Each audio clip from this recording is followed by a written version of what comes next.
Hey folks, welcome back to the Via Pinstriping page. If you are new to this channel, please consider subscribing. And if you're a returning subscriber, thank you so much for watching. So we're going to play around with some color. We're going to do a kind of a scroll design here. I've drawn a grid, somewhat of a grid, onto a piece of construction paper from Michaels. So this construction paper isn't the greatest thing to practice on, but I'm just doing it for the video, to be completely honest. It does have a tendency of absorbing the paint, so you're going to see some spots that just look darker than others. It's because the cardboard is absorbing the paint. I would not recommend you practice on this stuff, but for me, you know, it works for now for what I'm trying to do. I am using the Kafka number 3 scroller. And I am using, at the moment, this is Alpha Enamels Vermilion. Now, I'm going over this line a few times because it got a little crooked. So what I do is I'll go over one side,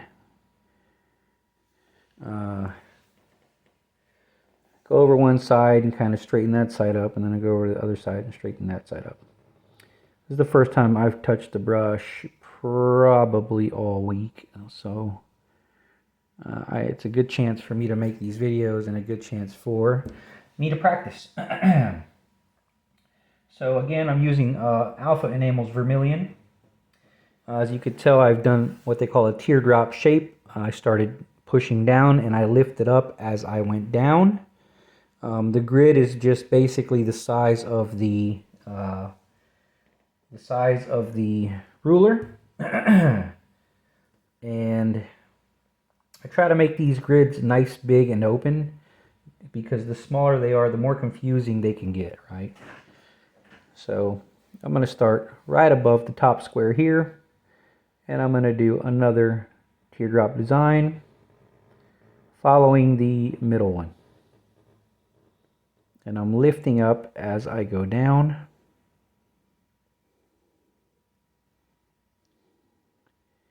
And I have a little, I push down here at the bottom, right? So I'm going to do that, except I'm going to extend it. So I'm going to push down right in that crevice, and I'm going to extend it out and lift up.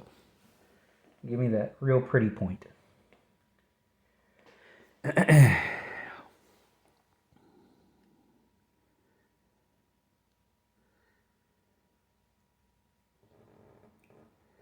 And we're going to do the same thing on the other side. When you're working on a symmetrical design, it's best to do one side and then go ahead and immediately do the other side.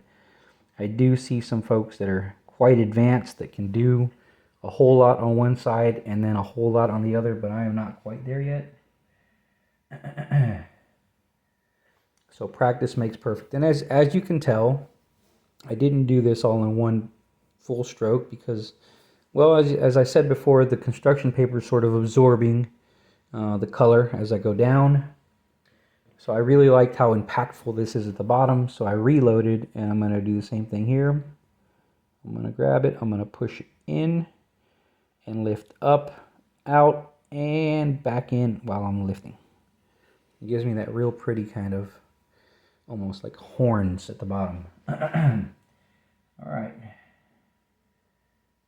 Now, let's kick out some scrolls, right? So I think what I'm going to do is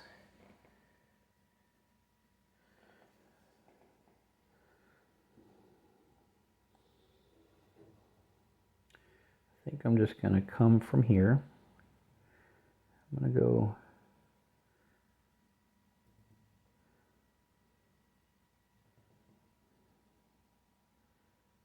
something like that. Okay. And let me explain something to you on scrolling, at least something that I've noticed, right? So I could see all this as I went down.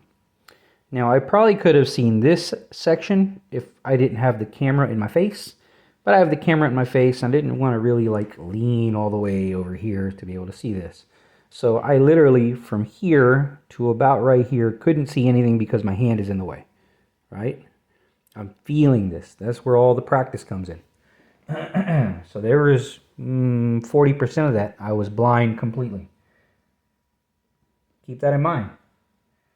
So when you're doing this stuff and you're like, man, why is this so hard? It's because you're going blind at least some of the time with the scrolls. It's just muscle memory that takes over.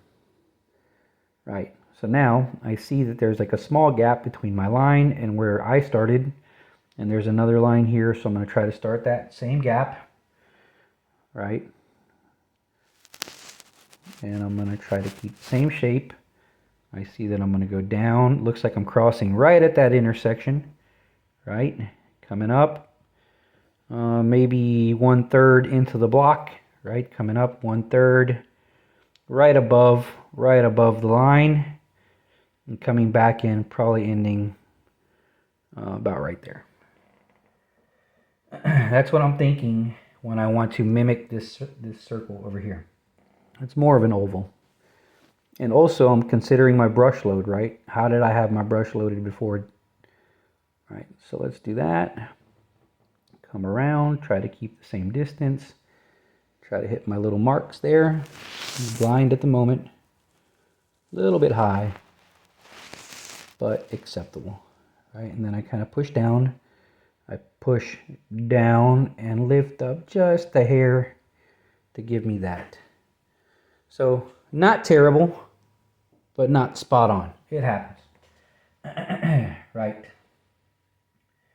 So that is my scrolls going like that. The nice part about scrolling is you don't always have to do a lot more. Scrolls, you got your loops, there's scrolls there, it kind of feels scrolly, right? So I'm just gonna, what I'm gonna do is, I'm gonna connect these down here, just to give them somewhere to go. So right there, boom, right? Same thing right here, I'm gonna connect that. Boom. I feel like I can extend this down. Because it feels like it's a little bit top heavy. I feel like I can just give it some more here. So what I'm going to do is I'm going to go right here. I'm going to push down and just give it an extension. Nice, clean extension. Right. So now I'm going to squeegee off some of this paint. Alright, squeegee off some of that paint. It's a good way to keep your, whatever you're cleaning your brush with, helps to keep that solvent cleaner, right? Because it just squeegee off a lot of that paint. Now when I go to clean off that color, my whatever I'm using to clean with, which is right now mineral spirits, it's not getting quite as dirty because there's not as much paint there. Right. So, squeegee that off. Now I'm going to go, I'm going to use a dark maroon, dark red, shake it up a little bit. And what I'm going to do is I'm going to go from dark to light with using a little bit of yellow. I already put some yellow in a cup, right? So we're kind of going to get a little bit of a, kind of a fire color. So I'm currently loading my brush. I'm sorry that I don't have a second angle to show you that, but I'm loading my brush. And I'm going to show y'all how I do these fades. Keep in mind, folks, I did not develop any of this stuff. This is just what I've seen other folks do. People like Steve Kafka, even Steve Chiseka, the two Steves. People like Bugs, people like Tony Perez, I believe his name is. So folks like that, right? So I'm going to go from dark. I'm just going to do a nice nice kind of, it's going to go from dark to light. Right? So I'm going to push down. I'm doing these teardrop shapes to just sort of fill in the middle. And I'm following the outside of the previous one. All right, see how it kind of ran dry? All you got to do is reduce a little bit and reload the paintbrush. Pick it up where you started running dry. You should have enough paint this time around to get through it. Now I'm going to add a touch of yellow. I want enough yellow to make sure that the color has changed. I see a lot of folks do one color to the next, but they don't leave enough separation. So you really have to consider color value at this point. So I don't want too much change because I'm considering the fact that I want to do a few of these, not just 2 or 3. But we'll see, right? So from there, I'm going to push down here. Unfortunately, it's very similar to the other one. I probably should have chose a different color, but that's okay. We'll stick with it. All right, see how that's gotten lighter?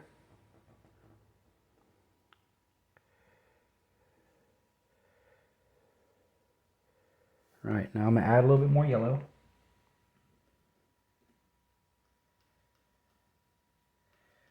I'm just dipping into the yellow. All right, dipping into the yellow as is, and just adding to my red. I'm not adding into a cup, I'm adding it on a palette, on a piece of magazine.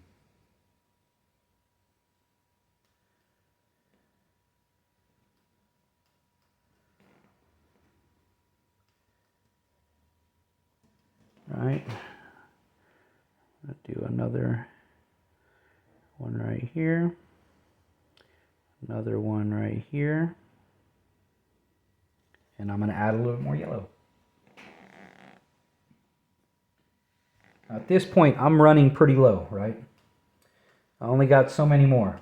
So next time I'm going to squeegee off a lot of this paint off my brush and kind of just dip into the yellow with just a little bit of that paint left. But for now, let me get this last couple strokes. And then we'll try to do something that's a little bit more substantial, right? So there. See, at this point, we're looking at a decent orange color, right? I don't have a lot of space left, so I'm going to once again squeegee off a decent amount of that paint and kind of grab almost pure yellow, but I'm not going to wash this off. I still want that mix. But at this point, I want it to be a decent amount of yellow.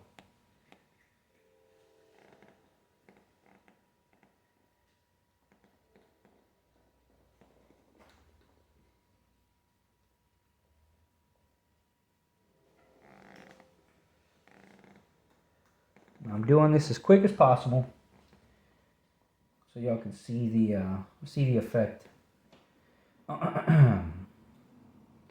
All right, and this is the last couple of strokes.